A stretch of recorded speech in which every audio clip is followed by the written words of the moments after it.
Hello students. कैसे हैं आज लोग? आप लोग आज से फिर कंटिन्यू क्लास स्टार्ट कर रहे हैं। आज जैसा कि मैंने बताया था कि आज बिहार दरोगा का एग्ज़ाम 18 एंड 21 जनवरी को दो दो शिफ्ट में है। और फिर AEDO BPSC AEDO जो एग्ज़ाम ले रहा है, फिर जो पहले डेट दे चुका है, एडमिट कार्ड भी कुछ देर में जारी करने वाली है। और जहाँ तक की बात है, AEDO 6 डेज में ले रही है, 3-3 शिफ्ट ले रही है, जैसे 11, 12, 13, 14, 15, 16, ठीक है। 6 डेज में 3 शिफ्ट में एग्ज़ाम ले रही है। और जैसे फिर जितना भी करंट अफेयर होगा, सारी जिम्मेवारी इसका मैंने पहले रखा है कि सारी जिम्मेवारी जो होगा करंट अफेयर की, सारी जिम्मेवारी मैंने अपने ऊपर ले रखा है। तो इस पर भरोसा रखिए कि 90% क्वेश्चन जहाँ भी करंट अफेयर आएगा, 90% क्वेश्चन यहाँ से आने की पूरी संभावना रहेगी। तो फिर से शुरू हम करते हैं कि लीजिए अब करंट अफेयर यहाँ शुरू करते हैं, जहाँ से फिर डेली मैंने कोशिश करूंगा कि 100 क्वेश्चन डेली करा दूं। कम से कम अभी से कम 15 दिन है, तो कम से कम 1500 क्वेश्चन आपका रेडी हो जाए। 1500 क्वेश्चन करंट अफेयर, उसके अलावा जो ऑप्शन में होंगे, ऑप्शंस में फिर 2-2, 3-3 ऑप्शन में हो गए, तो मिला जुला कर लगभग 3 से 4 हज़ार क्वेश्चन प्रीवियस ईयर सब मिला करके पूरा हो जाएगा। तो स्टार्ट करते हैं यहाँ से।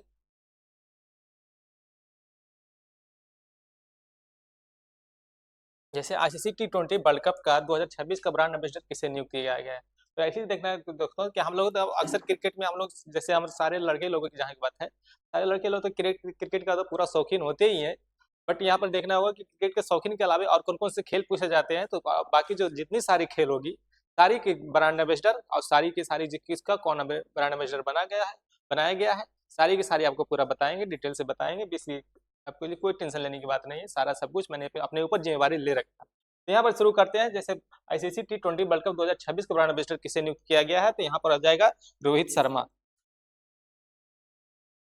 यहाँ पर भारतीय सेनाओं ने 38 वर्षों बाद किसी ऑपरेशन शहीदों का आधिकारिक रूप से पहली बार सम्मानित किया है। तो पहली बार जब जहां भी कहीं पहली बार आवे, खासकर भारत में, खासकर सेना से संबंधित आएगा, तो वहां पर जो क्या होगा, वहां पर ज्यादातर पूछने की संभावना बनी रहेगी। यहाँ पर जो है, भारतीय सेना ने 38 वर्षों बाद किसी ऑपरेशन शहीदों को आधिकारिक रूप से पहली बार सम्मानित किया है। तो किसके तहत, कौन सा ऑपरेशन के तहत किया गया? ऑपरेशन ब्लू स्टार, ऑपरेशन पवन, ऑपरेशन विजय, ऑपरेशन मेघदूत। ऑपरेशन पवन में यहाँ पर देखना होगा, ऑपरेशन पवन जो है, यहाँ पर फिर आगे देखो इसका ऑपरेशन पवन से यह वर्ष 1987 भारत श्रीलंका समझौते के तहत श्रीलंका में भारतीय शांति सेना का मिशन था, जब जिसे श्रीलंका गृह युद्ध 1983-2009 के दौरान अंजाम दिया गया था। स्वतंत्रता के बाद भारत पहली बार अंतर्राष्ट्रीय शांति सेना तैनाती की थी। नो के दौरान जो भी अंजाम दिया गया था, जो स्वतंत्र हुआ था, उसके बाद भारत की पहली बड़ी अंतर्राष्ट्रीय सेना की तैनाती की गई थी। Chief of army staff national war memorial पर ऑपरेशन पवन के दौरान अपनी जान देने वाले सैनिकों को श्रद्धांजलि दी। चीफ ऑफ आर्मी स्टाफ जो होते हैं, चीफ ऑफ आर्मी स्टाफ जो होते हैं, आर्मी का सबसे हेड बोलते हैं, chief of army staff. National war memorial कहाँ है? जो दिल्ली में है, इंडिया गेट के पास है। ऑपरेशन पवन के दौरान अपनी जान देने वाले सैनिकों, यहाँ पर ध्यान देना, ऑपरेशन पवन के दौरान, ऑपरेशन पवन के भारत और श्रीलंका के बीच किया गया है। तो बांग्लादेश में आयोजित महिला कबड्डी विश्व कप 2025 का खिताब किसने जीता? मैंने फिर कहा था, बांग्लादेश में आयोजित महिला कबड्डी विश्व कप 2025 का खिताब जो है, वो किसने जीता? भारत ने जीता। जहां पर भी भारत आएगा ऑब्स्टा स्पोर्ट में, तो वहां पर भारत टिक करना है, और 90% संभावना रहेगी क्वेश्चन सही होंगे। जैसे पलावरम, मरकापुरम और मदनपल्ले नामक 3 नए जिले राज्य में बनाए गए हैं। आंध्र प्रदेश, कर्नाटक, तमिलनाडु, तेलंगाना, कौन से स्टेट में 3 नए जिले बनाए गए हैं? यहाँ पर क्या हुआ? आंध्र प्रदेश। फिर आएगा उत्तर प्रदेश में एक श्री कल्याण सिंह नगर एक जिला बनाया गया, जो एक उत्तर प्रदेश का जिला होगा, तो 76 जिला होगा। वहां पर आगे क्वेश्चन में आएगा, वहां पर हम राउंड अप करेंगे। हाल ही में मंगसीर बगवाल उत्सव किस उत्सव मनाया गया है? तो मंगसीर बगवाल उत्सव किस राज्य में मनाया गया? हरियाणा में, उत्तराखंड में, उत्तर प्रदेश में, मणिपुर में। यहाँ देखते हैं इसका पूरा डिटेल देखा। मंगसीर बगवाल उत्सव उत्तराखंड में, उत्तराखंड के क्या है, गढ़वाल क्षेत्र, मुख्यतः उत्तरकाशी, टिहरी। टिहरी में दीपावली के लगभग 1 महीने बाद मंगसीर उत्सव मनाया जाने वाला एक महत्वपूर्ण सांस्कृतिक और पौराणिक उत्सव है। अब मंगसीर बगवाल उत्सव जो है, उत्तराखंड के गढ़वाल क्षेत्र में मनाया गया है। उत्तरकाशी एक टिहरी है, टिहरी बांध परियोजना का नाम आपने सुना होगा, जो बनाया गया था, उसी मंगसीर महीने में मनाया जाता है। और एक महत्वपूर्ण सांस्कृतिक और पौराणिक उत्सव है, जो गढ़वाली सेनापति माधो सिंह भंडारी की तिब्बती सेना पर विजय क्या है? गढ़वाली सेनापति। उस टाइम आजादी होने से पहले एक सेनापति बनाया था जो गढ़वाली सेनापति होता था। गढ़वाली सेनापति क्या है? माधो सिंह भंडारी कि तिब्बती सेना पर विजय पर घर वापसी के ऐतिहासिक प्रसंग को याद दिलाता है। तिब्बती सेना पर जब गढ़वाल और तिब्बत दोनों बॉर्डर शेयर करता है, तो दोनों जब बॉर्डर शेयर करता है तो उसमें तिब्बत पर जो है विजय प्राप्त किया था। विजय प्राप्त करने के बाद वो घर वापसी कर रहे थे, तो उसी के दौरान ऐतिहासिक प्रसंग को याद दिलाता है। फसल में कटाई के बाद यह समय होता है जिसमें लोग सामूहिक लोक नृत्य, तो सामूहिक लोक नृत्य कौन सा है? रासो और चांदी, पारंपरिक संगीत और भोजन के साथ मनाते हैं। इसी में भांड मतलब घर की रस्सी बनाने की रस्म। एक भांड क्या है? भांड एक शब्द है, उसमें भांड का शब्द जो शब्दार्थ जो आता है घास की रस्सी बनाने की रस्म। घास की रस्सी बनाई जाती है, उसको क्या कहते हैं? भांड कहते हैं। जैसे अनोखे अनुष्ठान शामिल होते हैं जो सांस्कृतिक विरासत और एकजुटता का प्रतीक है। तो यहाँ पर क्या होगा?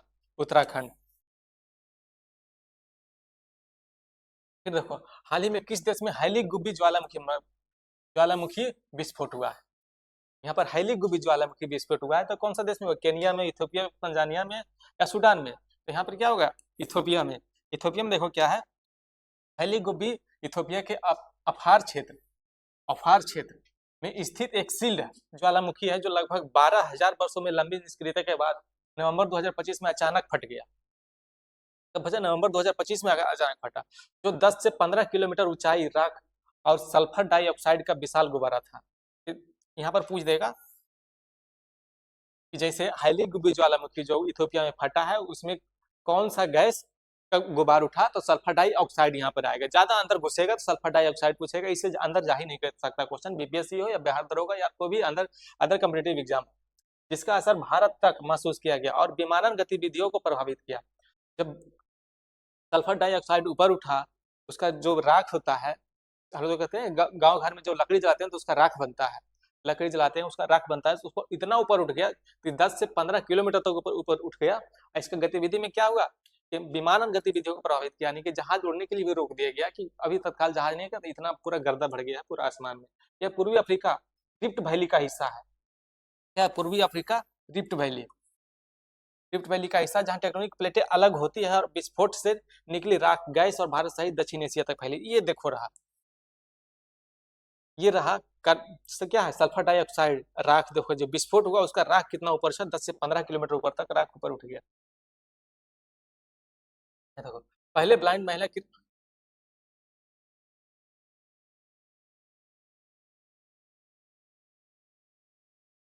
पहले ब्लाइंड महिला क्रिकेट टी20 वर्ल्ड कप खिताब किसने जीता? तो यहाँ पर क्या होगा? पहले ब्लाइंड टी20 महिला वर्ल्ड कप खिताब किसने जीता? तो भारत। किसको हराकर जीता? तो नेपाल को। नेपाल को हराकर कितने कितने विकेट से जीता? तो 7 विकेट से जीता।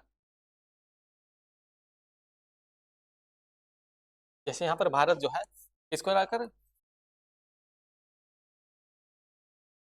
नेपाल को। कितने विकेट से हराया? तो 7 विकेट से। 7 विकेट से उन्होंने भारत को जीत लिया। यहाँ पर देखो किस राज्य में पन्ना हीरे को जीआई टैग प्राप्त हुआ है? तो किस राज्य में पन्ना हीरे को जीआई टैग प्राप्त हुआ? तो यहाँ पे छत्तीसगढ़, मध्य प्रदेश, झारखंड, उत्तर प्रदेश। ऐसे देखो पन्ना हीरे जो है मूल रूप से मध्य प्रदेश में पाया जाता है, जहाँ पर जो क्या है पन्ना हीरे जो है छत्तीसगढ़ और मध्य प्रदेश दोनों का बॉर्डर लगता है। तो यहाँ पर कंफ्यूजन होने की बात है, जहाँ पर पन्ना छत्तीसगढ़ और मध्य प्रदेश दोनों जो है कंफ्यूजन बॉर्डर शेयर करती है। मध्य प्रदेश से अलग हुआ था छत्तीसगढ़, तो छत्तीसगढ़ कब अलग हुआ था? 2000 में अलग हुआ था। तो वहीं पर जो देखना होगा कि मध्य प्रदेश जो है पन्ना हीरे का जीआई टैग प्राप्त किया गया है। भारत नेपाल संयुक्त सेना अभ्यास सूर्य किरण का 19वां संस्करण, सूर्य किरण का 19वां संस्करण जो है कहाँ पर हुआ था? सिक्किम, हिमाचल प्रदेश, अरुणाचल प्रदेश, उत्तराखंड। तो भारत नेपाल संयुक्त सैन्य अभ्यास जो है यहाँ पर देखना होगा भारत और नेपाल का बॉर्डर कहाँ शेयर करता है? भारत नेपाल का बॉर्डर से कहाँ शेयर करता है? भारत और नेपाल से कितने राज्यों के बॉर्डर शेयर होते हैं? जहां पर बिहार का क्वेश्चन, बिहार एईडीओ में जो एग्जाम पूछने की संभावना है, भारत एईडीओ या बिहार दरोगा में बिहार में ये पूछ देगा कि नेपाल से भारत बिहार के कितने जिले बॉर्डर शेयर करते हैं, तो आपको ध्यान में रखना होगा कौन कौन से जिले। यहाँ पर 4 जिले के नाम दे देगा, फिर पूछेगा कौन से जिले से शेयर करते हैं, या तो फिर ऐसे करेगा 4 जिले के नाम दे देगा, उसमें बोल देगा एक जिला दे देगा जो कौन से नेपाल से बॉर्डर शेयर करता है। तो यहाँ पर क्या होगा? उत्तराखंड। सूर्य किरण कहाँ होगा? उत्तराखंड। उत्तराखंड में क्या? उत्तराखंड में बहुत ज्यादा बर्फीली है। माउंट एवरेस्ट क्या उत्तराखंड के पास है। तो वहां पर जो उत्तराखंड में जो है सूर्य किरण देखना, जहां पर धूप पड़ती है तो धूप क्या तिरछा भाग जाती है, वहां पर रिफ्लेक्ट कर जाती है वहां पर से। तो क्या नेपाल को पिघलने से बचाती है, क्योंकि बर्फ जो है बहुत चमकीला होती है, वो रिफ्लेक्ट कर जाती है सूर्य के प्रकाश को। यहाँ पर भारत 53 में चीफ जस्टिस के तौर पर किसने शपथ ली? 53 में चीफ जस्टिस, 53 अभी चीफ जस्टिस कौन है? अभी 53 चीफ जस्टिस पूछा गया। तो 53 नंबर के चीफ जस्टिस जो है क्या है? Justice Suryakant, doctor justice Suryakant, ये है 53 नंबर के। 52 नंबर के कौन है? तो बी आर गवई, 52 नंबर के। संजीव खन्ना कौन से है? 51 नंबर के। इससे पहले 50 नंबर में कौन थे? तो डी वाई चंद्रचूड़। अभी तक में 2-4 साल में लगता है सबसे ज्यादा लंबे समय तक चीफ जस्टिस रहने का सौभाग्य उन्हीं को प्राप्त हुआ। इन्हीं की बेंच ने आज फैसला दिया था कि अरावली पर्वत जो है 100 मीटर से जिसका ऊंचाई कम है उसको अरावली पर्वत का हिस्सा नहीं माना जाएगा। अगर जो ऐसा हुआ तो 10% ही मात्र जो है जो से ज्यादा ऊंचाई है, तो 100 मीटर से ज्यादा ऊंचाई 10% है। वो भी सबसे ज्यादा क्या है? राजस्थान। अरावली पर्वत का 90% भाग जो है राजस्थान में पाया जाता है। इसलिए सबसे ज्यादा विरोध जो हो रहा है राजस्थान में हो रहा है। तो राजस्थान में क्यों हो रहा है? क्योंकि सबसे 90% पहाड़ी जो है राजस्थान में। कहाँ से कहाँ शुरू होता है? गुजरात के पालनपुर से शुरू होकर राजस्थान हो तो ये दिल्ली हरियाणा तक आती है। और जहाँ पर रायसीना हिल्स जो है राष्ट्रपति जो है वो भी अरावली पर्वत जो होते हैं रायसीना हिल्स बोलते हैं। और रायसीना हिल्स किस पर्वत का हिस्सा है? तो फिर वो अरावली पर्वत का हिस्सा है। यहाँ पर देखो किस देश में स्थित माउंट सुमेरु ज्वालामुखी। माउंट सुमेरु ज्वालामुखी भाई इस पर ध्यान देना कि ज्वालामुखी जो है बहुत सारे ज्वालामुखी विस्फोट हुए हैं। इसमें मिलान करने के लिए देगा कि माउंट सुमेरु ज्वालामुखी यहाँ से यहाँ मिलान करने किस कौन सा ज्वालामुखी किस देश से संबंधित है। यहाँ पर ये ऐसे क्वेश्चन दे देगा। तो माउंट सुमेरु ज्वालामुखी जो है किससे है? मलेशिया से है, फिलीपींस से है, इंडोनेशिया से है, थाईलैंड से है। तो कैसा है? इंडोनेशिया से है। इंडोनेशिया कहाँ जाता है? जैसे ही आप भारत के नीचे जाओगे, भारत के नीचे जाओगे एक भारत के नीचे इस साइड से नीचे जाओगे हिंद महासागर तरफ, हिंद महासागर नहीं सॉरी बंगाल की खाड़ी तरफ जाओगे तो वहां पर क्या है? इंडोनेशिया है। इंडोनेशिया देखो यहाँ पर है। इंडोनेशिया क्या है? जकार्ता है, देखो यहीं पर है। इंडोनेशिया की राजधानी कहाँ है? जकार्ता है। याद रखना इंडोनेशिया की राजधानी जकार्ता है। देखिए यहीं पर देखो माउंट सिमेरू है। ये माउंट सिमेरू जकार्ता के पास पड़ा है। वही विस्फोट हुआ जिसमें कम से कम तो 14 लोगों की मृत्यु हो गई, दर्जनों लोग घायल हो गए। इससे अंतिम बार दिसंबर 2020 में विस्फोट हुआ था। देखो दिसंबर 2020 में एक बार विस्फोट हुआ था और फिर अब विस्फोट हुआ 2025 में। तो माउंट सिमरी जो विस्फोट हुआ था उसमें कितने लोगों की मतलब 14 लोगों की मृत्यु हो गई थी। कहाँ पड़ा था? इंडोनेशिया कौन से द्वीप पे? जावा द्वीप पे। जावा द्वीप पे माउंट सिमरू पाया जाता है, वहां विस्फोट हुआ था। यहाँ पर प्रांजल प्रशांत धूमल ने डेफलिम्पिक्स 2025 में 25 मीटर पिस्टल महिला स्पर्धा में, यहाँ पर देखो महिला स्पर्धा में पदक जीता गया था। तो महिला स्पर्धा में कौन सा पदक? डेफलिम्पिक्स 2025 में 25 मीटर पिस्टल महिला स्पर्धा में कौन सा पदक जीता? तो कौन सा पदक जीता? स्वर्ण पदक जीता। हाल ही में संगाई फेस्टिवल किस राज्य में मनाया गया? सबसे पहले देखना होगा संगाई फेस्टिवल होता क्या है। संगाई फेस्टिवल होता क्या है? संगाई फेस्टिवल कहाँ मनाया गया? ये संगाई फेस्टिवल में जो है मणिपुर में मनाया जाता है। मणिपुर में अभी इसलिए वहां पर इसका विरोध भी हो रहा था। क्यों विरोध हो रहा था? जब मणिपुर में जब अभी जो राष्ट्रपति शासन लगा हुआ है, जब से पूरा आगजनी हो रहा है, दंगा हो रहा है, 2-3 सालों से हो रहा है, लगातार हो रहा है। हर एक 2-4 महीना पर ऐसी एक छिटपुट घटना अभी भी देखने को मिल जाती है। वहां पर जो है एक कमेटी गठित की है सुप्रीम कोर्ट के जजेस के द्वारा। उसमें सुप्रीम कोर्ट जजेस उसमें लीड कर रहे हैं उस कमेटी का। उसी पर जो है संगाई फेस्टिवल मनाया जा रहा है। उसी को वहां पर उस लोगों ने विरोध किया कि यहाँ पर जो इतने राष्ट्रपति शासन लगा हुआ फिर भी इस चीज को संगाई महोत्सव नहीं मनाने का निर्णय लिया था। फिर भी वहां पर सरकार ने उस चीज को प्रमोट किया कि नहीं संगाई उत्सव मनाया जाए। संगाई उत्सव कहाँ है? मणिपुर में। अभिनेता धर्मेंद्र का 89 में निधन हो गया। उन्हें सिनेमा किस नाम से जाना जाता है? तो सिनेमा किस नाम से? अभिनेता धर्मेंद्र जो है हेमा मालिनी की पति हुई है, पति हुए। और कितने साल में? 89 साल में के उम्र में उनका निधन हो गया था। और उन्हें भारतीय सिनेमा में किस नाम से जाना जाता है? तो ही man of Bollywood.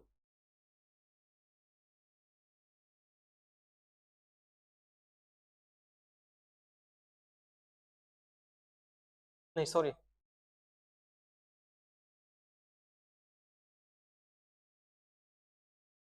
So man of he man of Bollywood,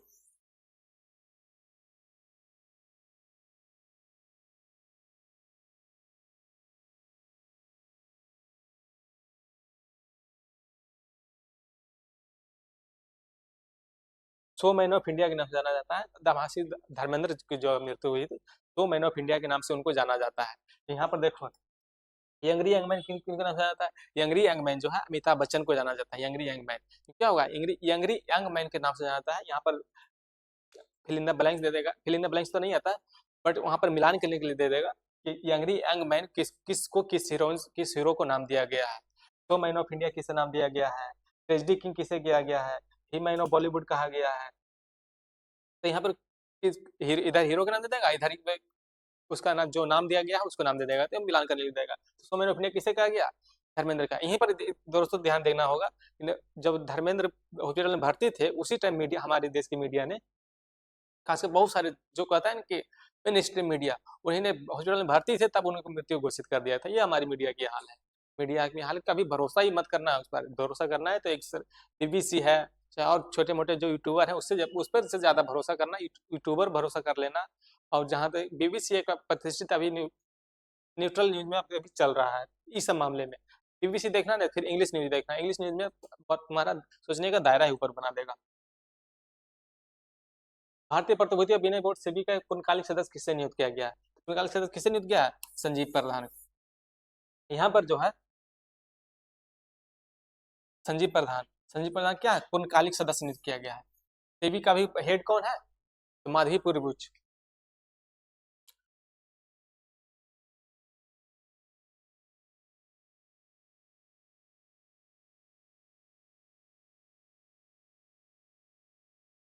Madhavi पुरबुच, Madhavi पुरबुच SEBI का हेड है। इन्हीं के दौरान जो है था एक आया था हिंडनबर्ग रिपोर्ट।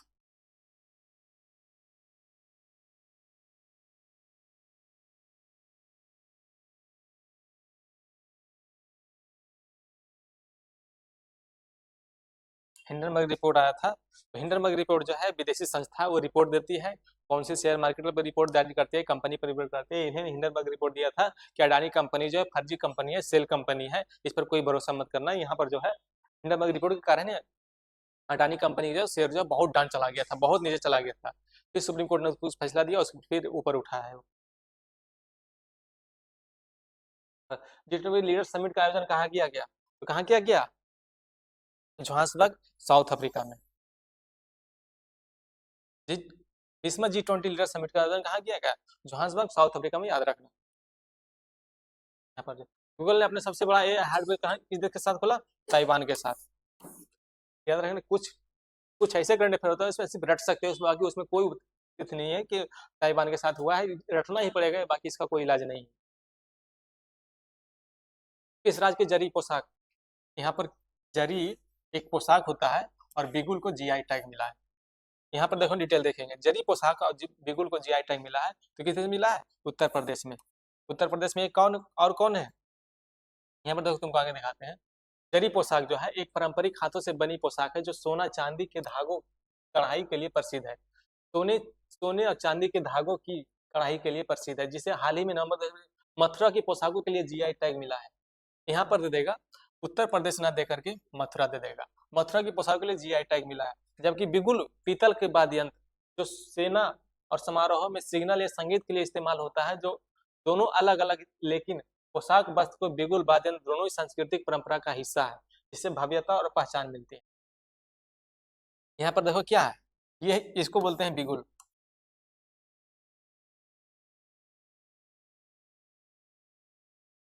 ये देखो क्या है, जरी पोशाक।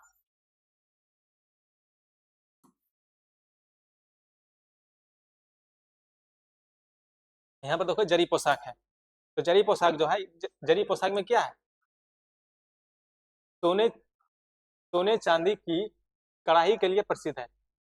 सोना सोना चांदी के चांदी के धागों से जरी पोशाक जो है देखें यहाँ पर सोने और चांदी के धागों, सोने और चांदी की इतना उसको कहता है ना कि तन्यता इतनी पतली पतली हो जाती है सोने चांदी कि उसके धागों से उसको बनाया जाता है, सुंदरता को बढ़ाया जाता है जरी पोशाक। उसके लिए उत्तर प्रदेश में जीआई टैग मिला है। इसका किस लिए बनाया गया? सांस्कृतिक सांस्कृतिक परंपरा का हिस्सा माना गया है। सांस्कृतिक परंपरा का हिस्सा बनाया गया जिससे भव्यता की पहचान मिलती है। आपने देखा बिगुल जो है, जब हमारे देश के सैनिक जब शहीद होते हैं तो शहीद ने कोई सेरेमनी होती है जहाँ पर कोई राष्ट्रपति आते हैं, हमारे विदेश के मेहमान आते हैं, तो मेहमानबाजी के लिए हमारे पास बिगुल बजाया जाता है। तो स्वागत के लिए वाद्य यंत्र जो है एक तरह का वाद्य यंत्र है। क्या चीज का बना होता है? पीतल का बना हुआ होता है। चलिए पोशाक यहाँ पर भी देखना, एक और बता देता हूँ। यहाँ पर एक मेरठ जो है, मेरठ जो है कैंची कैंची को, मेरठ के जो कैंची को जीआई टैग मिला था।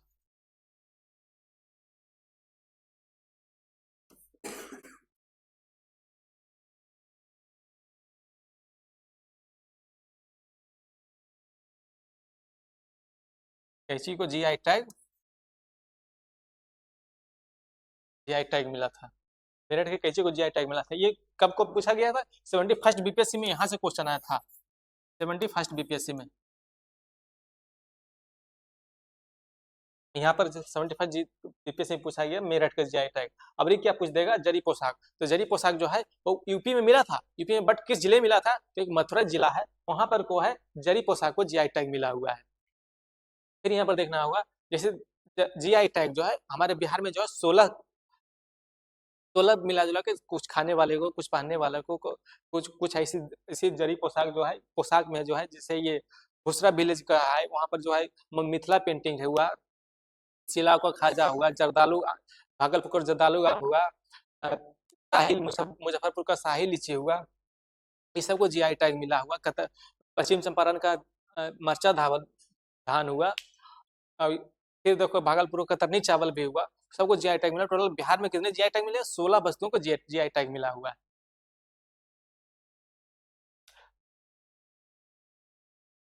2025 को गुरु तेग बहादुर सिंह की कौन सी जयंती शहीदी दिवस मनाया गया? तो कौन सा शहीद दिवस मनाया गया? 385 में शहीदी दिवस मनाया गया। इसमें कुछ कोई लॉजिक ही नहीं है। इसमें जो यही लॉजिक है, जब हिस्ट्री पढ़ाएंगे तब तो जाए गुरु तेग बहादुर सिंह जी कौन थे, किसके समकालीन थे, जहांगीर के समकालीन थे, हुमायूं के समकालीन थे, उन्हें कैसे दोस्ती हुआ, फिर कैसे उन लोगों को क्या दुश्मनी हुआ, क्या चीज, क्या ऐसा क्या हुआ जो सब कुछ करना पड़ गया दुश्मनी के कारण। इस भारतीय टाइम पत्रिका को 2025 के 100 सबसे प्रतिभाशाली जलवायु नेताओं में डिफेंडर श्रेणी में शामिल किया गया। इस भारतीय को टाइम पत्रिका 2025 के 100 सबसे प्रतिभाशाली जलवायु नेताओं में डिफेंडर श्रेणी में शामिल किया गया। डिफेंडर श्रेणी में कैसे शामिल किया गया? सोनम वांगचुक को। यही सोनम वांगचुक जो लद्दाख के हैं, इन्होंने लद्दाख के जो है सोनम वांगचुक को यूएपीए के तहत इनको यूएपीए का एक्ट लगाकर इनको जेल में डाल दिया गया। क्यों जेल में डाल दिया गया?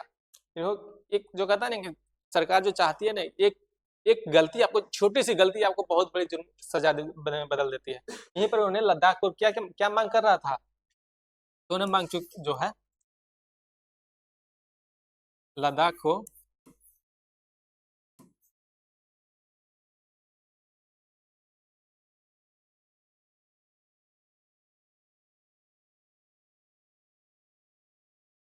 6 शेड्यूल के में डालने के लिए मांग कर रहे थे, लद्दाख को 6 शेड्यूल में डाला जाए। 6 शेड्यूल क्या होता है? जब हमको पॉलिटी पढ़ाएंगे तो हमें पता चलेगा शेड्यूल क्या होता है, उसमें सारा कुछ पता चलेगा। इन्होंने इसको लीड कर रहे थे, कई बार उन्होंने भूख हड़ताल किया, लंबी 21 दिनों तक भूख हड़ताल किया, फिर उन्हें दिल्ली आया, दिल्ली में ही प्रदर्शन किया, दिल्ली में प्रदर्शन के तहत ही इनको यूएपीए के तहत इनको जेल में डाल दिया गया है। जो कि ये सोनम वांगचुक बहुत बड़े विद्वान है। सब जगह हम लोग पूरे भारत में वाईफाई चलाते हैं, यहाँ लद्दाख में वाईफाई लाए हैं। लद्दाख में जो है पीने के पानी कितना अच्छा बना दिए हैं, वहाँ पर पूरा सिलेबस चेंज कर दिए हैं। जैसे मान लीजिए लद्दाख के बच्चों को पढ़ना होगा आइसक्रीम के बारे में, तो आइसक्रीम लद्दाख में क्या बनेगा? लद्दाख के बच्चों तो आइसक्रीम खाते नहीं है, क्योंकि उतनी इतनी ठंड है वहाँ, वहाँ आइसक्रीम बनता नहीं है, ना वहाँ बिक पाएगा। इसलिए वहाँ पर एक बहुत सारा पूरा किताब का सिलेबस हम लोग इधर उत्तर भारत में पढ़ते हैं। उत्तर भारत में चाहे दक्षिण भारत में, खासकर आई फॉर आइसक्रीम पढ़ते हैं, तो वहाँ आई फॉर आइस पढ़ते हैं। आइस में क्या होता है, बर्फ होता है। वहाँ के बच्चे आइसक्रीम नहीं जानते हैं, आइसक्रीम खाने के लिए नहीं जानते हैं, क्योंकि आइसक्रीम वहाँ कोई खाना नहीं चाहेगा। ठंडा दिन में कौन खाना चाहेगा, इतनी ठंडा में ठंड में खाना चाहेगा। जैसे हम लोग अभी दिसंबर जनवरी के माह में आइसक्रीम बिकता है, नहीं बनता है, आइसक्रीम खाना पसंद करेंगे, नहीं खाना पसंद करेंगे, क्योंकि वो बहुत ज़्यादा ठंड होती है। इसलिए उन्होंने पूरा बुक्स को, उन्हें सिलेबस को एक अकॉर्डिंग ढाला, उस पर्यावरण के अकॉर्डिंग ढाला, इन्वायरमेंट के अकॉर्डिंग ढाला, कि बच्चों को पढ़ने में उसको सहूलियत मिले, आसानी हो, सुविधा हो। दुनिया के तीसरे सबसे अमीर व्यक्ति कौन बन गए? सबसे अमीर व्यक्ति कौन बन गए? Larry page. हाल ही में जारी फीफा रैंकिंग भारत में कौन सा स्थान हासिल किया? तो कौन सा स्थान किया फीफा में? 142। फीफा रैंकिंग जो है वर्ल्ड कप में, वर्ल्ड फुटबॉल का एक वर्ल्ड कप होता है, उसमें फीफा रैंकिंग जो है था, बहुत महंगे महंगे खिलाड़ी आते हैं, पूरे वर्ल्ड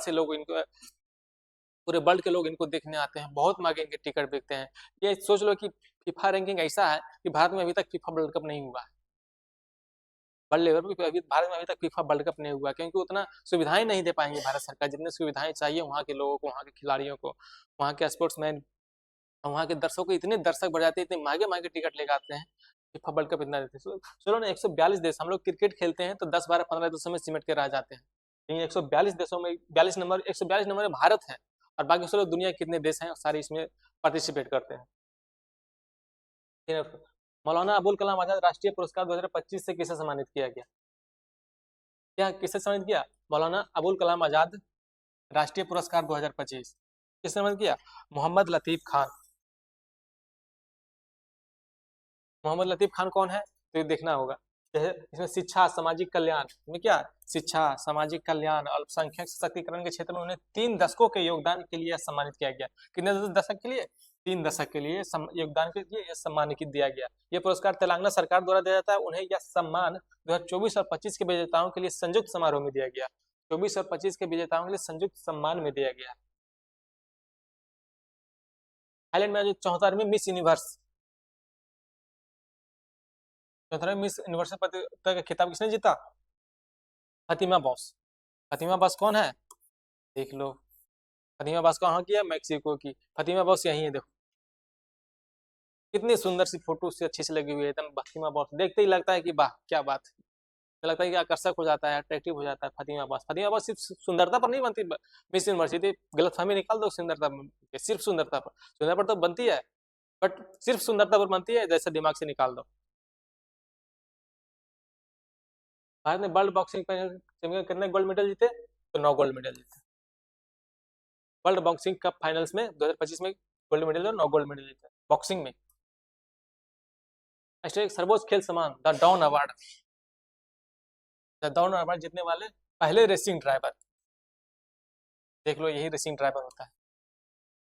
द डॉन अवार्ड जो है ऑस्ट्रेलिया का सर्वोच्च खेल सम्मान दिया जाता है। जैसे भारत में भारत रत्न दिया जाता है, पद्म विभूषण दिया जाता है, पद्म भूषण दिया जाता है, पद्म श्री दिया जाता है, उसी तरह से ऑस्ट्रेलिया का सर्वोच्च खेल सम्मान जो है द डॉन अवार्ड है। हम लोग भारत सर्वोच्च खेल सम्मान क्या है? ध्यानचंद खेल रत्न अवार्ड दिया जाता है, जो कि पहले राजीव गांधी खेल रत्न अवार्ड था, अब उसका नाम बदलकर ध्यानचंद खेल रत्न अवार्ड किया गया है। ऑस्ट्रेलिया का सर्वोच्च खेल सम्मान डॉन अवार्ड। रेसिंग ड्राइवर कौन है? देखो रेसिंग ड्राइवर ऐसा ही होता है, रेसिंग ड्राइवर जो है ऐसा ही रोड पर रेसिंग ड्राइवर किया जाता है। इसमें किसमें जीता? कौन जीता? तो ऑस्कर पियास्त्री ने जीता। सरयू बेलेपुला भारत की कौन सी महिला ग्रैंड मास्टर बन गई है? सरयू बेलेपुला कौन सी महिला ग्रैंड मास्टर बन गई है? तो 24वीं बन गई है। International tennis hall of fame के क्लास ऑफ 2026 के लिए किसने बनाया गया है? Roger Federer. फीफा विश्व कप के लिए क्वालिफाई करने वाला सबसे छोटा देश कौन सा बन गया है? बोले फिर आ गया फीफा, उस टाइम भी फीफा था, फिर फीफा आ गया। फीफा वर्ल्ड कप जो है बहुत बड़े लेवल पर इसका ऑर्गेनाइज किया जाता है। तो सबसे छोटा देश क्वालिफाई करने वाला कौन बन गया है? तो एक कुराकाओ बन गया है। कुराकाओ कहाँ पड़ता है? अफ्रीकी महादेश का सबसे छोटा देश है कुराकाओ। वहां जो है फीफा वर्ल्ड कप में क्वालिफाई करने वाला देश बन गया है। तो चलो इतनी सारे फीफा वर्ल्ड कप में क्वालिफाई कर जाता है। हम लोग यहाँ पर हिंदू मुस्लिम सिख ईसाई छोटा बड़ा नीच महिला पुरुष सब करते रहते हैं। हाल ही में कहा कि सुकुराजीमा ज्वालामुखी में विस्फोट हुआ। सकुराजीमा ज्वालामुखी में जब विस्फोट हुआ तो कहाँ हुआ? देख लो, जापान है, इंडोनेशिया, फिलीपींस है, म्यांमार है। यहाँ पर देखना सकुराजीमा जो है इसका नाम से अलग पहचान आएगा। सकुराजिमा हुआ, कावासाकी हुआ, चाहे और कितना साल थोड़ा सा लंबे वहाँ के प्रधानमंत्री का नाम देखो, सुगा है तो क्या है, तो कहाँ पर आएगा, जापान आएगा। जापान का यहाँ पर देखो, सुकुराजिमा जापान के सबसे लोकप्रिय ज्वालामुखी में से विभिन्न स्तरों पर विस्फोट नियमित आधार पर होते हैं। यहाँ पर दे देगा कौन सा ज्वालामुखी जो नियमित आधार पर विस्फोट होते रहते हैं, नियमित अंतराल के बाद विस्फोट होते रहते हैं, तो कौन सा ज्वालामुखी, सकुराजिमा। सकुरा ज्वालामुखी क्या है, इसमें विभिन्न स्तरों पर विस्फोट नियमित आधार पर होते हैं। यहाँ पर देखो नियमित आधार पर होते हैं। यह एक सक्रिय स्ट्रेटो वोल्केनो है। यह ऐतिहासिक रूप से सकुराजिमा में सबसे बड़ी विस्फोट 1914 से 71 से 76 के दौरान और 1914 में हुए थे। इसमें विस्फोट 8वीं सदी से दर्ज किया जा रहा है। इसमें क्या है, कागोशिमा पर इसकी राख लगातार जमा होने और इसकी विस्फोटक क्षमता के कारण इसे बहुत ही खतरनाक ज्वालामुखी में से माना जाता है। इसे बहुत ही खतरनाक ज्वालामुखी माना जाता है। किसको, पार्ट्स ऑफ वोल्केनो, बहुत ही खतरनाक ज्वालामुखी। देख लो इसका कैसा ज्वालामुखी है, यहाँ पर कितना रेड, कितना तेजी से ज्वालामुखी फटता है और बाहर आता है। नियमित आधार पर इसमें फटते रहता है ये। नीतीश कुमार कौन सी बिहार के मुख्यमंत्री लिया, 10वीं बार, 10वीं बार इन्होंने शपथ लिया है। गिनीज बुक में इनका नाम रिकॉर्ड हो गया कि 10वीं बार पहला मुख्यमंत्री है, भारत के पहला मुख्यमंत्री जिन्होंने 10वीं बार शपथ लिया मुख्यमंत्री के तौर पे। बिहार के उप मुख्यमंत्री का और बिहार का एक सारा मंत्रिमंडल याद करना। यहाँ पर देखो बिहार का उप मुख्यमंत्री कौन है,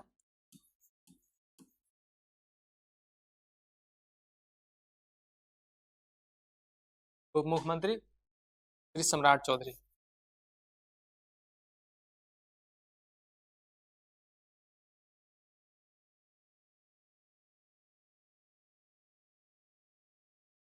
सम्राट चौधरी। सबसे युवा मंत्री कौन है,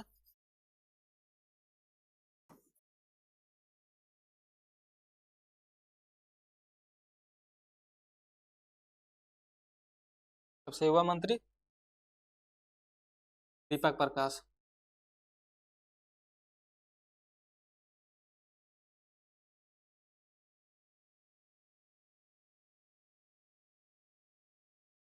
सबसे युवा मंत्री कौन है, दीपक प्रकाश।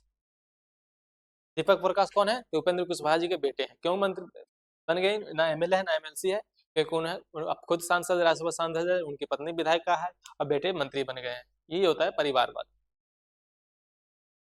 हम लोग, राजनीति एक ऐसा चीज है कि हम लोग उसके पल्ले, एक बार पल्ले पड़ जाने उससे बाहर निकलना बहुत मुश्किल हो, जो एक बार राजनीति में चला गया उसे उसको बाहर निकलना बहुत बहुत ही मुश्किल होता है।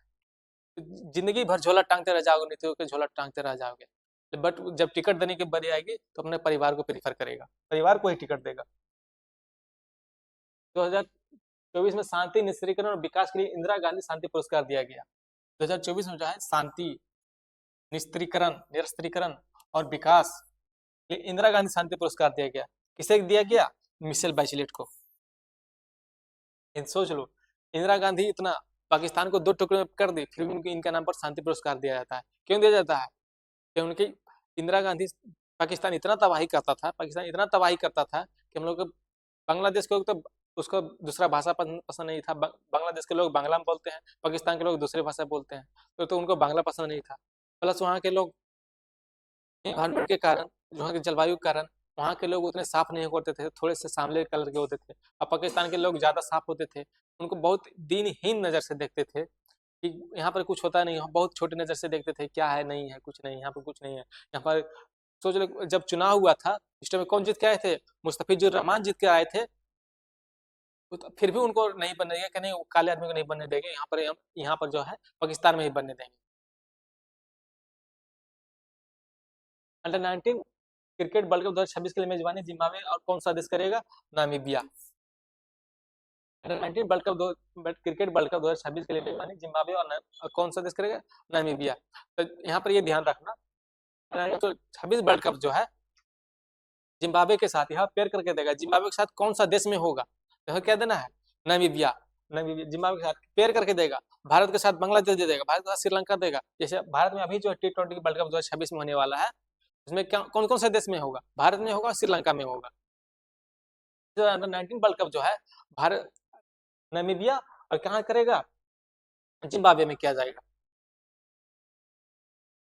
अमेरिका ने किस देश को 21वें प्रमुख गैर नाटो सहयोगी को दर्जा दिया गया। अमेरिका जो है एक नाटो देश बना है, क्या क्या है, नॉर्थ एटलांटिक ट्रीटी ऑर्गेनाइजेशन, एक देश बनाया गया है। यहाँ पर नाटो का मतलब ये होता है, कोई भी देश उस नाटो के अभी 32 सदस्य है, सबसे लाइटेस्ट सदस्य में जो है कौन सा बना, स्वीडन बना 32वां सदस्य।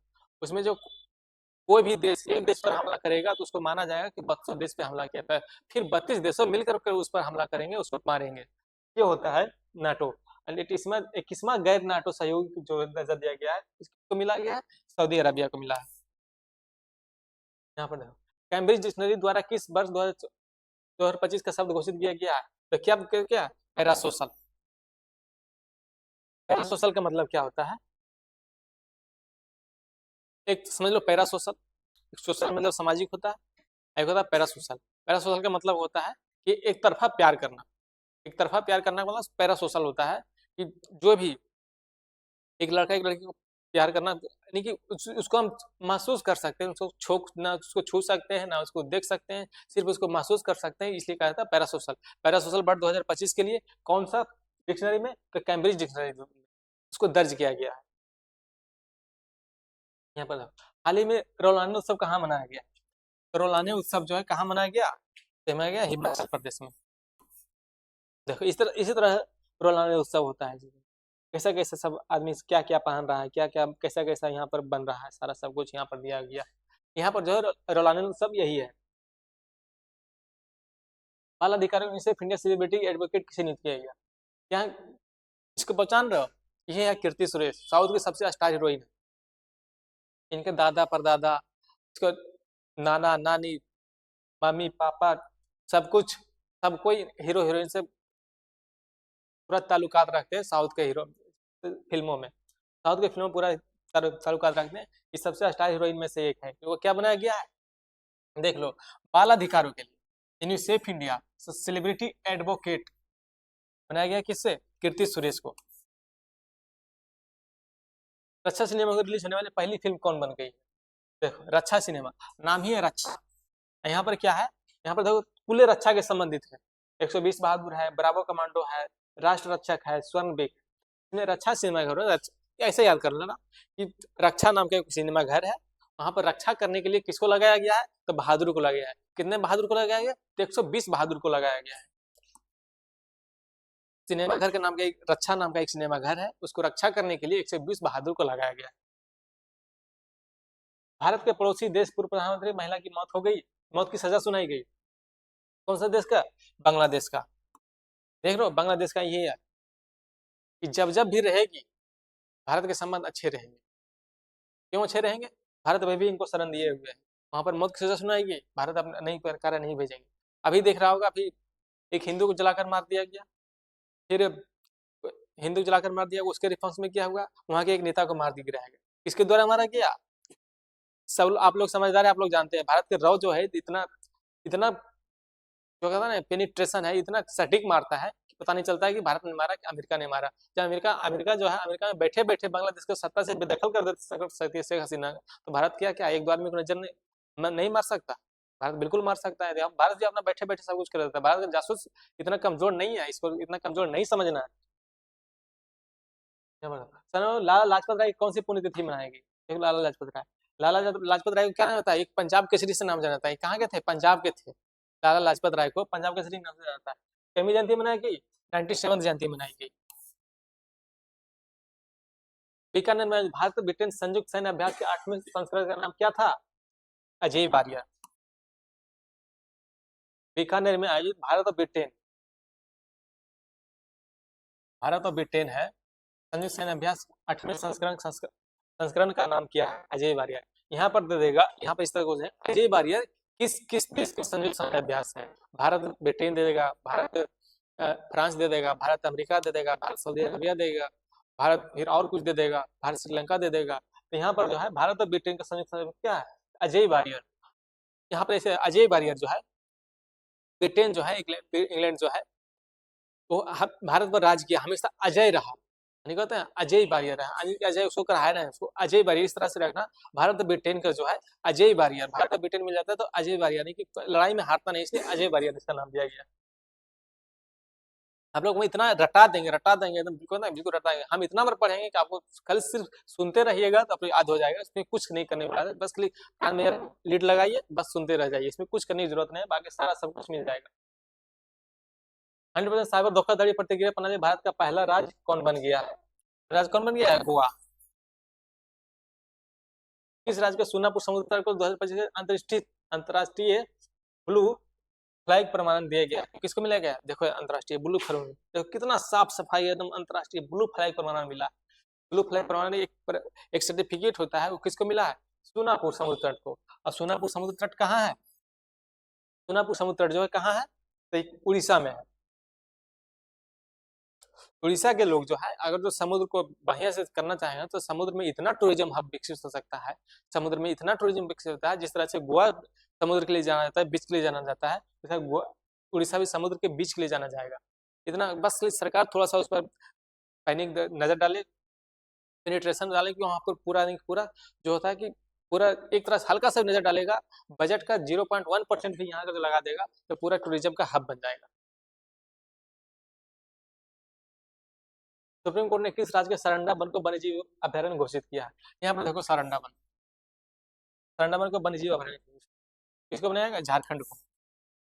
झारखंड और सारंडा वन्यजीव अभयारण्य जो है, झारखंड एक ऐसा देश है सबसे ज्यादा आदिवासी जो है, झारखंड आदिवासियों में से सबसे झारखंड है, दूसरे नंबर पे शायद झारखंड होती है, तीसरे नंबर पे। पहले तो मध्य प्रदेश है और दूसरा नॉर्थ इंडिया का कोई स्टेट होगा, अरुणाचल या मणिपुर होगा वहाँ पर। झारखंड, झारखंड में बहुत सारे आदिवासी लोग रहते हैं, बहुत सीधे साधे लोग होते हैं, इतने सीधे साधे लोग होते हैं कि हम लोग कहते हैं कि क्या जरूरत है लोगों के लिए इतना, अभी भी वो लोग जंगल में रहना पसंद करते हैं। अगर जो जिस दिन आदिवासी खत्म हो गया तो हम लोग को सांस लेना मुश्किल हो जाए। आदिवासी लोग का ही देन है कि महाराष्ट्र का पूरा जंगल बचा हुआ है, आंध्र प्रदेश का पूरा जंगल बचा हुआ है। और जो जिस दिन आदिवासी लोग पूरा सब कुछ अपना शहर में अपना अर्बनाइजेशन कर लिया तो समझो कुछ दिन हमको सांस लेना मुश्किल हो जाए। दुनिया का पहला ग्रीन फ्यूल लेवी किस देश ने शुरू किया? ग्रीन फ्यूल लेवी किसने शुरू किया? सिंगापुर में। ये देखो ग्रीन फ्यूल लेवी है। ग्रीन फ्यूल लेवी यानी कि पर्यावरण के सुरक्षा के लिए, पर्यावरण को नुकसान ना हो इसके लिए ग्रीन फ्यूल लेवी शुरू किया। किसने शुरू किया? सिंगापुर ने शुरू किया। सिंगापुर बहुत महंगी शहर है, सिंगापुर और टोक्यो में हमेशा प्रतिस्पर्धा कंपटीशन चलता है कौन ज्यादा महंगा शहर बनेगा। भारत का पहला क्वांटम डिमांड माइक्रोस्कोप किसने विकसित किया? आईआईटी बॉम्बे ने किया। क्या? Quantum diamond microscope. क्वांटम जो है डायमंड माइक्रोस्कोप होता है, बहुत छोटी छोटी बाल से, इतनी जो बाल है ना इससे भी छोटी क्वांटम बन जाता है माइक्रोस्कोप। माइक्रो मतलब क्या होगा? माइक्रो एकदम पूरा छोटा बनाया, माइक्रो एकदम माइक्रो जो कहता है माइक्रो लेवल पर ध्यान रखना, एकदम छोटा से छोटा लेवल पर ध्यान रखना। देखो भारत का पहला quantum diamond microchip imager, diamond microchip imager जो है भारतीय प्रौद्योगिकी संस्थान बॉम्बे और द्वारा टाटा कंसल्टिंग सर्विसेज के रणनीतिक सहयोग से विकसित किया गया है। क्वांटम डायमंड जो है इसको बनाया गया आईआईटी बॉम्बे और टीसीएस के रणनीतिक सहयोग से बनाया गया है क्वांटम। किस राज्य में सभी जिलों में वृद्धाश्रम स्थापित करने की घोषणा की है? किसने किया है? नागालैंड। बिहार चुनाव में किस पार्टी सबसे ज्यादा सीटें जीती? भाजपा। कितने सीटों के साथ? 91। जेडीयू कितने जीते? 85। आरजेडी कितने जीती? 25। कांग्रेस कितने जीती? क्या गया? 6। सिंगल डिजिट पे आ गई कांग्रेस पार्टी। भारत की सबसे पुरानी पार्टी, बिहार में सबसे निचली स्तर की पार्टी बन गई, सिंगल डिजिट में आ गई कौन? कांग्रेस। महिलाओं के लिए खास बैंकिंग प्रोग्राम एम सर्कल किसने लॉन्च किया? तो एम सर्कल जो होता है इसको क्या कहते हैं हिंदी में? महिला केंद्रित। एम से हुआ महिला, महिला केंद्रित।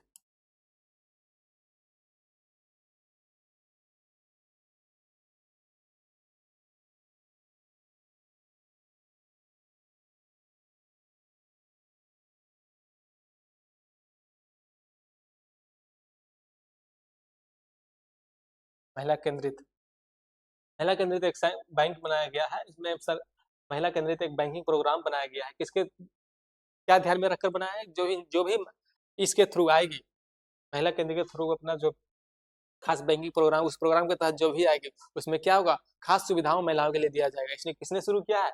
एक स्मॉल फाइनेंस बैंक ने शुरू किया है। इसमें क्या है? लोन में छूट मिलेगा,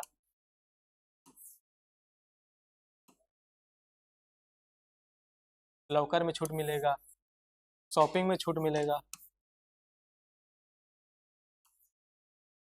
शॉपिंग में छूट मिलेगा, महिलाओं के लिए शॉपिंग में, पुरुषों के लिए शॉपिंग में नहीं, महिलाओं के लिए शॉपिंग मिलेगा। महिला अगर जो कोई ज्वेलरी खरीदती है तो वहाँ पर छूट मिलेगा। इसलिए कहा जाता है एम सर्किल यहाँ पर किसने लॉन्च किया? एयू स्मॉल फाइनेंस बैंक ने। अब देखो एम सर्किल मुख्य रूप से एयू स्मॉल फाइनेंस बैंक द्वारा महिलाओं के लिए शुरू किया गया जो विशेष बैंकिंग प्रोग्राम है, जो वित्तीय स्वतंत्रता, स्वास्थ्य, वेलनेस और लाइफ स्टाइल रिकॉर्ड पर केंद्रित है। इसके अलावा एम चिन मेट्रो स्टेशन जैसे एम लोगों के ज्यामितीय आकार में सामग्री स्थित एमएमसी गणितीय संदर्भों में वृत्ताकार एम को भी दर्शाता है। एयू स्मॉल फाइनेंस का जो एम सर्किल है उद्देश्य क्या है? महिलाओं को जरूरतों को पूरा करना। क्या है? महिलाओं की जरूरतों को पूरा करना, उन्हें वित्तीय सशक्तिकरण देना और बैंकिंग सेवाओं से आगे बढ़कर लाइफ स्टाइल पार्टनर बनाना। लाइफ स्टाइल पार्टनर बनाना किसके साथ? एयू स्मॉल फाइनेंस बैंक के साथ। सुविधाएं इसमें क्या मिलेगी? इसमें हेल्थ मिलेगा, वेलनेस मिलेगा, इन्वेस्टमेंट मिलेगा, बिजनेस सोल्यूशंस मिलेंगे, एक्सक्लूसिव ऑफर्स जैसी सुविधाएं शामिल होंगी। कोई भी ऑफर्स आएगी जो भी उसके साथ टाई अप क्या रहेगा एयू स्मॉल फाइनेंस बैंक के, मान लीजिए उसके तनिष्क ज्वेलर है, कल्याण ज्वेलर्स है, टाई अप रहेगा तो क्या होगा? वहाँ जो ऑफर आएगी सीधे महिलाओं के फोन पे मैसेज आएगी, हाँ जी इतना सोने का दाम इतना गिर गया है, आप तो चाहेंगे तो उठा इसका लाभ ले सकते हैं। तो क्या होगा? उसका बोझ कहाँ जाएगा? उसके अपने पतियों पे जाएगा, उसके अपने हस्बैंड पे जाएगा कि सोने का दाम इतना गिर गया है तो हमें ये सोना दिलाओ। और सोने के लिए तो भाई सोने के लिए सोना को छोड़ देती है लोग। पर्यावरण नेतृत्व करने वाले पहली महिला कौन पाएगी? संयुक्त राष्ट्र पर्यटन, पर्यटन आएगा, हेल्थ आएगा, स्पोर्ट्स आएगा, यहाँ पर सारा नेतृत्व करने वाले पहली महिला बन गई। तो पहली महिला है तो बना है तो बहुत सारा अभी भी है, लेकिन पहली महिला कौन बनी है? शेख नसीर अल नवाइस। देखो शेख नसीर अल नवाइस ये कितनी स्मार्ट है, कितनी सुंदर से हीरोइन है, कितनी एकदम मन देख करके मन मोहक हो जाता है, अट्रैक्टिव हो जाता है आप लोग के लिए। शेख नसीर अल नवाइस जो है संयुक्त अरब अमीरात की एक प्रमुख व्यापारिक पर्यटन नेता है। इन्होंने इतिहास रचते संयुक्त राष्ट्र पर्यटन की 50 वर्षों में पहली महिला महासचिव बनने का गौरव प्राप्त किया। ये जनवरी 2026 से 4 साल के लिए कार्यकाल के लिए पद संभालेगी, जो सतत पर्यटन, डिजिटल परिवर्तन, महिला सशक्तिकरण केंद्रित हो। यहाँ को सतत पर्यटन, डिजिटल परिवर्तन, महिला सशक्तिकरण पर केंद्रित होगा। इसके लिए यूएई की प्रमुख महिला है, यूएई की जो है एक प्रमुख व्यापारिक पर्यटन नेता है। यूएई के है और कहाँ की पर्यटन नेता बन गई है? यूएन के, यूएन के जो है किसके लिए? पर्यटन के लिए इसको बनाया गया है। शाश्वत खेती समृद्धि शेतकारी नारा किस राज्य के कृषि विभाग ने दिया है? किसने दिया है? किसने दिया है? यहाँ पर दिया है गुजरात ने। शाश्वत खेती समृद्ध शेतकारी किस राज्य के कृषि विभाग ने चुना है? तो गुजरात ने चुना। संशोधित भारत नेट योजना के राज्यव्यापी लागू करने वाला पहला राज्य कौन बन गया?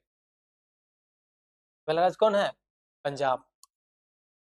भारत नेट योजना को राज्यव्यापी लागू करने वाले भारत नेट योजना, यहाँ पर देखो क्या है, संशोधित भारत नेट योजना को पूरे राज्य में लागू करने वाला पहला राज्य कौन है? पंजाब बन गया, जिसने अपने सभी गांवों और सभी सीमावर्ती क्षेत्रों में ब्रॉडबैंड कनेक्टिविटी प्रदान कर इस महत्वपूर्ण डिजिटल पहल में देश का नेतृत्व किया है और लाइव मॉनिटरिंग की सुविधाएं स्थापित की है। मुख्य बिंदु इसमें क्या है? पहले पंजाब भारत नेट योजना राज्यव्यापी लागू करने के लिए वाला देश का पहला राज्य बन गया है। कौन सा बन गया? भारत नेट योजना के तहत पंजाब।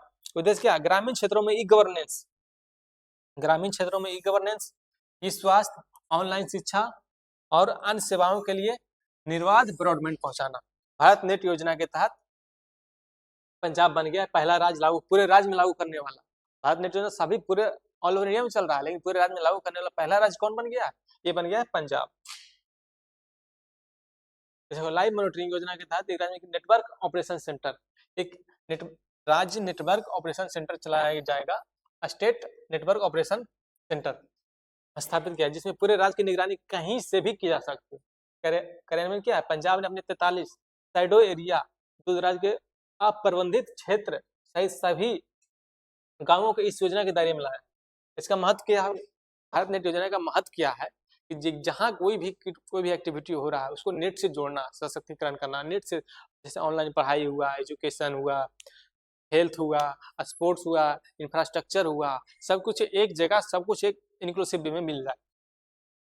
इससे डिजिटल डिवाइड को बांटने और ग्रामीण अर्थव्यवस्था को बढ़ावा देने की मदद मिलेगी। जैसे किसानों, छात्रों, महिलाओं को ऑनलाइन अवसरों तक पहुंच की सुविधा मिलेगी। मान लीजिए किसान अभी धान खरीद रहा है, धान बेच रहा है, और कोई धान खरीद रहा है, पैक्स वाले धान खरीद रहे हैं, पता नहीं अभी क्या पैक्स का हाल है, सबको आप लोग को पता होगा। जो किसान फैमिली से बिलोंग करते हैं तो पैक्स में धान लेने से भी मना कर रहा है। कितनी धान अभी डिमांडिंग सप्लाई नहीं हो पा रही है, सरकार के फेलियर है। यहीं पर जो है क्या है, भारत नेट योजना के तहत पूरा देख पाएंगे क्या यहाँ पर इस पैक्स में कितनी धान खरीदारी हो चुकी है, इस पैक्स में इतनी धान की कमी खरीदारी नहीं हुई है। इसी के तहत पूरा के पूरा इकोसिस्टम चलेगा। हिंदी के लिए बाल साहित्य पुरस्कार किसे दिया गया? हिंदी के लिए बाल साहित्य पुरस्कार किसे दिया गया? सुशील शुक्ला। ये रटने वाला, इसमें कुछ नहीं करना है। आज के लिए इतना ही, फिर कुछ दिन बाद कल हम फिर लेकर के आए नए क्वेश्चन के साथ, नए नए एनर्जी, नए ऊर्जा के साथ। फिर हम कल लेकर सोचे कल रहेंगे कि कल एक पॉलिटिकल क्लास की, पॉलिटिकल साइंस की एक नए सब्जेक्ट के साथ, पहले सब्जेक्ट के साथ, जो कि सारा टीचर इसको पढ़ने से कतराते हैं, नहीं पढ़ा पाते हैं, जबकि वहाँ से क्वेश्चन भर भर के आते रहे हैं। इस बार फिर पूरी उम्मीद है कि AEDU और दरोगा में वहाँ से कम तो एक क्वेश्चन वहाँ से आना ही आना निश्चित है लगभग। चलिए इसी बात को लेकर के थैंक यू सो मच। पढ़ते रहिए और आगे बढ़ते रहिए। Thank you.